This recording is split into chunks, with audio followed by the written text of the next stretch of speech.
welcome back to the Mountain Man Medical YouTube channel. Thanks for joining me. In today's video, I'm going to talk with Mr. Doug Smith with Blue Line Safety Solutions.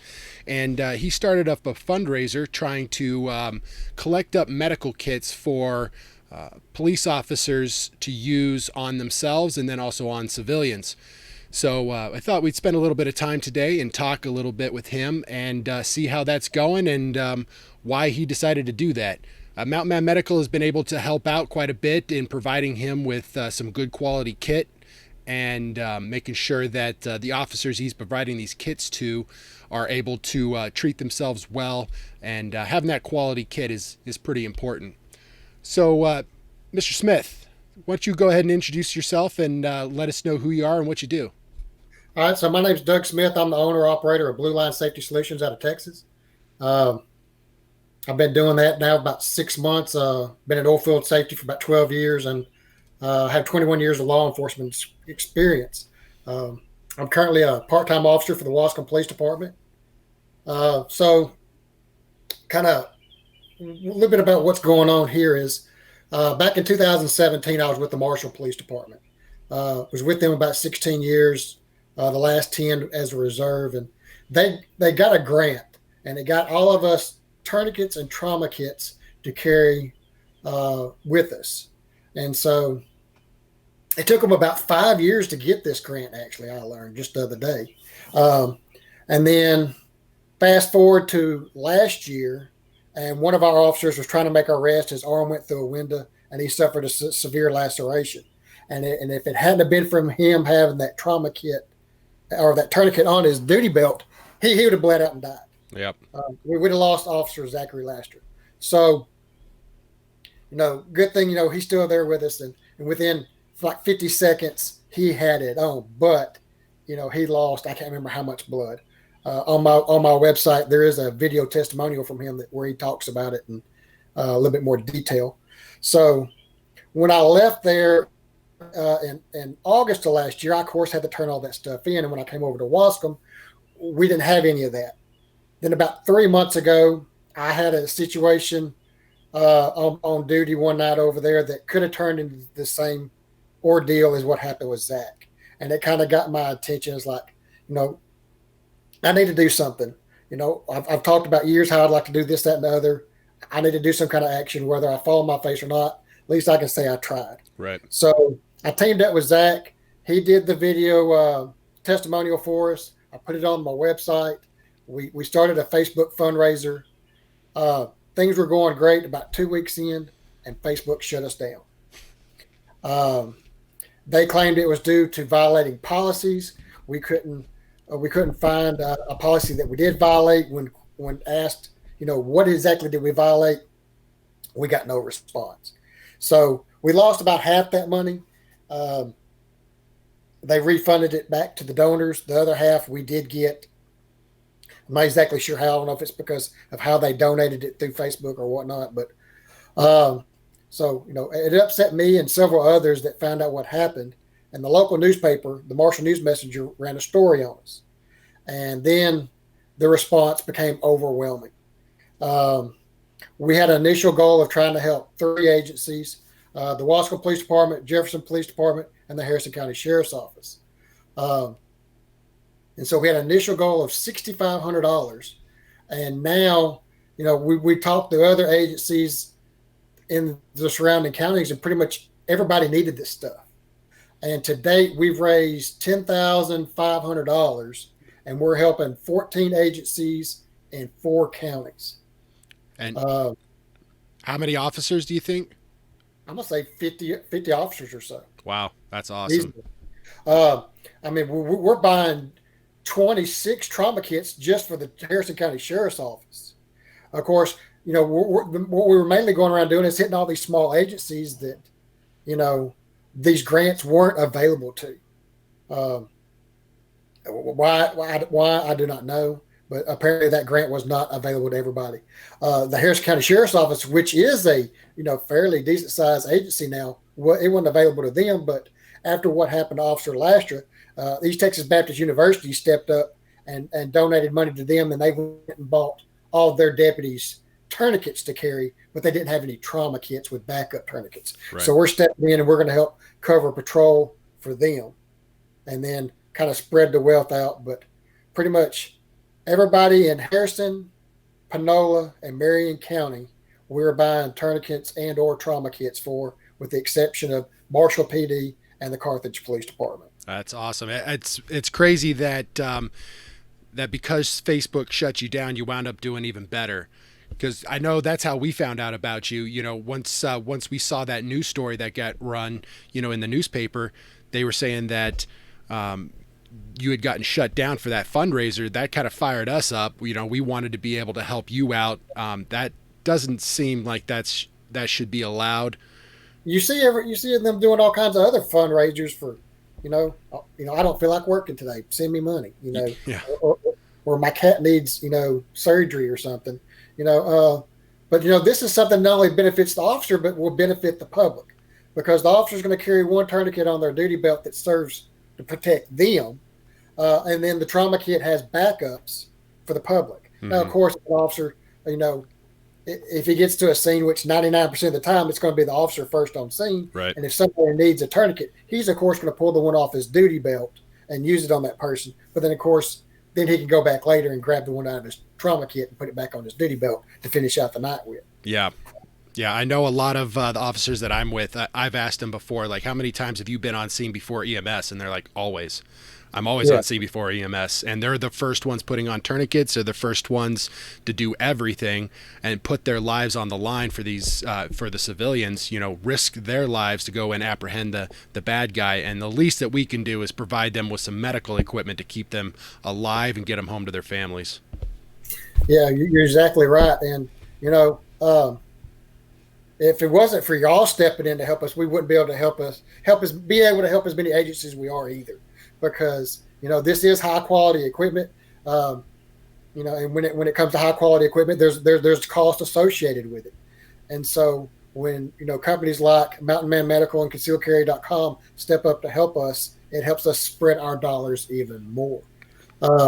We thought the Marshall Fire Department, they were going to try to help us get their special pricing that they got for the police department a couple of years ago, but due to tax purposes and some other stuff, they weren't unfortunately able to do it.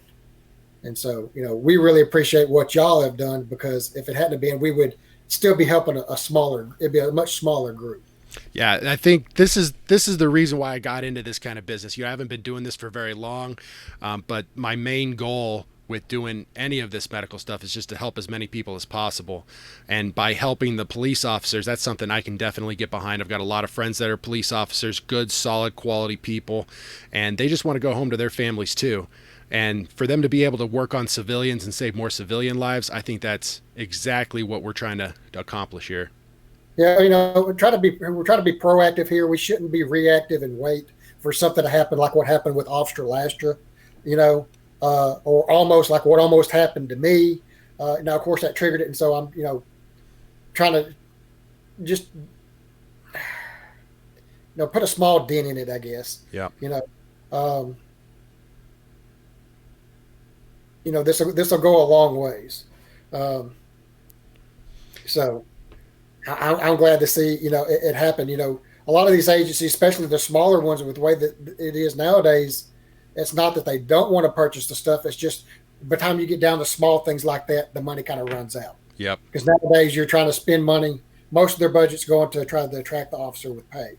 And then, of course, the biggest thing next to that is the vehicle and that kind of stuff, have that kind of good equipment. So by the time you get down to a tourniquet and trauma kit, a lot of the funds kind of run out. So yeah, I know if it was me, I would be very attracted by the fact that I get to go home and see my family at the end of the night.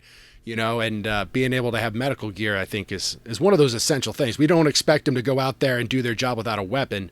I don't see why we're expecting them to go out and do it without medical gear. Well, some of the guys carry their own stuff, but they shouldn't have to carry that kind of stuff, and so, and also in talking with the administrative lieutenant at the Marshall Police Department the other day, 5 years to get a grant to buy this kind of stuff, that's ridiculous, So I'm glad to see that just in 2 months, we've raised, almost just shy of $11,000 to help 14 agencies. And so we're going to continue to carry. We're going to carry this on. Blue Line Safety Solutions is going to carry this on. This initial deal is called Tourniquets and Trauma Kits for Law Enforcement, where we've created a special account. We're selling hats and shirts, and we're donating portions of our work profits into this account to help first responders across the board, whatever they need, without all the red tape. So, we've got one more big push kind of coming up December 12th. And then we'll kind of shut down for Thanksgiving and Christmas, and then we'll kick back off after the first of the year again. Okay, good. And now, if there's somebody out there who's watching this and they feel they feel a fire lit under them to come and donate to you, where can they go and do that? They can go to our Facebook page, Blue Line Safety Solutions, and contact us. They can go to bluelinesafetysolutions.com and contact us. We've been taking donations through Venmo, PayPal. You can mail us a check, and it doesn't have to be a whole lot.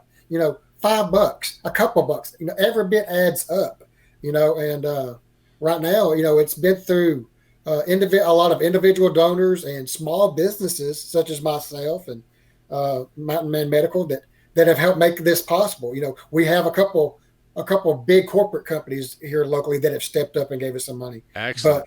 But the biggest majority of it has been the small mom and pops businesses. But if anybody wants to help, they can get in touch with us and I'll point them in the right direction. But like I said, it all adds up, and we'll make sure that the money is going to these guys. We're not making any money off of the donations or anything. It's all going to go to get equipment without all the red tape. Excellent. And what are some of the items that you would expect to see in a trauma kit that a police officer would carry? Well, of course, first off, they're going to have a spare tourniquet or two. Hemostatic dressing, blood clot, scissors, good pair of scissors to cut open clothing and stuff like that. All the stuff that that y'all have put together in the kit for us. Right. I think Marshall had a specialized kit, but y'all have got one that's really comparable to us. So as long as it works, it doesn't matter about. It's all about the quality of the contents, not the name on the outside. That's absolutely true. And a lot of those names, though, they do have a lot of respect around them, so that if a guy opens up and pulls out a cat tourniquet, he knows exactly how to use it, and that it will actually save his life. Yeah, like right now, we know that the North American Rescue tourniquets are one of the top ones, and that's what y'all are helping us get. And some of the officers that I've talked to, they've well, this is what I got. It's not the best in the world, but it'll work in a pinch. Right. And then there's some places passing out some stuff, but it's, I had one officer tell me, he goes, I would use that on a canine, but not a person. Yeah. Yeah. I know, the SWAT T Wide is definitely one of those canine type tourniquets that would work really well for that. And if you are in a bad situation, you want the quality, you don't want to be, there's a lot of places to make do. Trauma medicine isn't one of them. No. If you're about to bleed out, you want something that you can rely on. Yeah. How are these officers getting trained? Right now, the agencies have been training within their own departments, like the Marshall Police Department. I keep referring back to them. They brought on Scott Barmore from the Marshall Fire Department. He's the fire marshal, and we did self-aid, buddy aid. But I can go in and train people for the use of the tourniquets and stuff. And I'll offer training if they need it. Because we don't want to just say, well, here's the equipment, and not to give them any kind of training on it as well. Yeah. Yep. Most of them, usually they'll get the training through their own agency, their fire department or something like that. Well, if you ever have anybody that wants to go and increase that or kind of brush up on it, feel free to send them over to mountainmanmedical.com. We've got a free training seminar there that I did with concealedcarry.com. So if they want to stay on top of those types of skills, then that's a good place to do that. So feel free to send that out. It's 100% free. They don't have to pay for anything for it. So. All right, we sure will. Well, excellent. Thank you very much, Mr. Smith. I appreciate you coming on and talking to us a little bit about your fundraiser. This is Doug Smith. He is with Blue Line Safety Solutions, and you can find him on Facebook and at bluelinesafetysolutions.com. Is that correct? Yes, sir. Yep. Make sure you head over, donate. This is a fantastic cause. All of the money's going to these officers. The officers will use it. There's a strong chance that the money that you spend here will actually save somebody's life. There's very few times where you have that opportunity to actually say that and to know that your money's being put to good use. This is one of those rare items. I really appreciate you hanging out with us, Mr. Smith. Good luck on your endeavors. I think it's an honorable thing that you're doing, and I wholly support it. Well, thank y'all. Like I said, without y'all, this wouldn't be possible. It is our pleasure to help. This is why I got into this kind of stuff. This is what makes it worthwhile. Well, thank you very much. We appreciate it. All right, Mr. Smith, you have a good day, and I'll talk You to you too. later. Thank you. Yes, sir. Bye bye. And that's all I got for you. Thanks for hanging out and checking out this fundraiser. Like I said, it's a fantastic thing. Please go check it out. And while you're out looking around on the internet, feel free to head over to the mountainmanmedical.com website and pick yourself up a Yellowstone trauma kit. That's what these officers are running with that we send them from Mountain Man Medical. So if you want the same thing that they're using, feel free to head over to mountainmanmedical.com and check out the Yellowstone. We also have a Wind River trauma kit, which is a little bit bigger, able to treat more people, something that you can leave in your car in case you come across a car accident or another traumatic emergency. But besides that, guys, that's all I got for you. Thanks for hanging out. I'll catch you in the next one.